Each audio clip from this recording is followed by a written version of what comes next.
Batman: Arkham Asylum, coming soon on PlayStation 3, Xbox 360, and games for Windows. That was the teaser trailer for Batman: Arkham Asylum, which turns 16 years old today. And since it's one of my favourite games of all time, especially my favourite Arkham game, I thought I would revisit the game and basically remake an older video that I made a while back, because looking back on that video, it's not great. So I went into it not expecting much, and let me just tell you, I came out a different man. Yeah, that's right, I went from a boy to a man when I played this game. And so with all that being said, let's delve into what it was like experiencing Arkham Asylum for the first time 16 years ago. So the year was 2009, and I was 7 years old at this point. And young me, up until this point, had only played Lego games, most recently Lego Batman. And so because of this kind of got me into Batman as a character. But, I've always been a Spider-Man guy. So it wasn't until a game like Arkham Asylum came out that I truly began to delve into the character. And so one day in 2009, probably summer of 2009, definitely before the game came out, I remember flicking through a gaming magazine because, we had YouTube back then, but internet was not like it was today. And it just wasn't fast. So the only way to get actual information on games was by looking in gaming magazines. And 2009 was a huge year for games. In that magazine I remember seeing Assassin's Creed 2, Halo 3 ODST, but somewhere within that list of games I laid eyes on one game. That game obviously being Batman: Arkham Asylum. And the image that caught my eye was this image right here. I don't know what it was about that image, but it ticked something in my 7-year-old brain where I was just like, I need to play this. This is so Batman. This is the next step up in my journey with the Batman character. And so fast forward to when the game actually comes out. No, I didn't get it on the day one release because, I'm 7 years old, I don't have a job. But I come out of school, probably some random summer's day, and I remember sitting in the car and my mum just threw Batman: Arkham Asylum on my lap, and I was dead excited. I was like, holy shit, I've got the game, like this is it. And it was definitely a nice surprise and a very fond memory of my childhood. And so I sprinted out the car, ran upstairs and put the game in.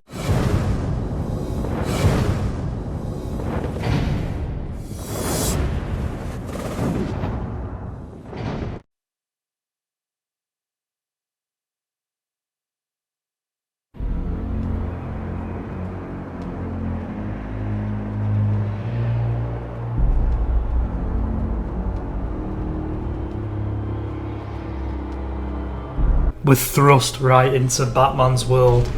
We see Batman driving Joker to Arkham Asylum. But something's off. Something is off. And we're yet to discover what that is. Now I could go on and on about how good the intro to Arkham Asylum is, but if I did that we would genuinely be here all day.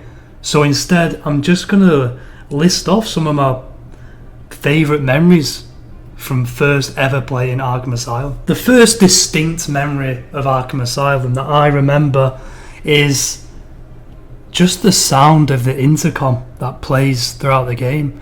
Like that chime is something that sticks in my head probably for the rest of my life, and it's literally my email tone. Like that's how much that sound had an effect on me, and I don't know why. It's oddly calming, but in the setting of Arkham Asylum is eerie, and I think for that it just sticks in your head. It's kind of become the definitive sound for the Arkham franchise. I remember my first Predator section and remembering how tense that was. Looking back, it is just 3 goons in a room, but back then it was so hard because nobody knew anything about Arkham stealth or how the game played. And I remember just running up behind them and punching them and ground takedown in them.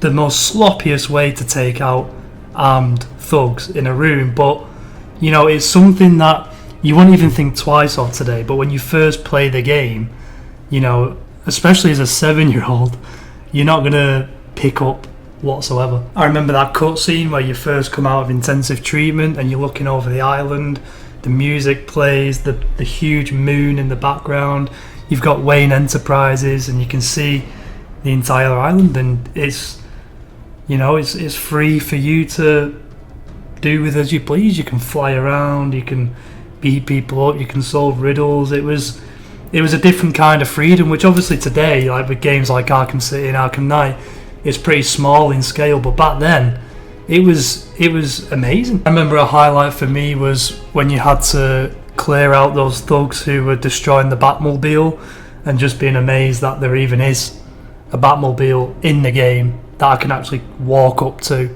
I mean, obviously you see it in the opening cutscene, but you don't see it after that until this moment, and it was just really cool. And then getting the explosive gel out the back of the trunk and solving the first crime, going after Commissioner Gordon, following the trail all the way to the medical building.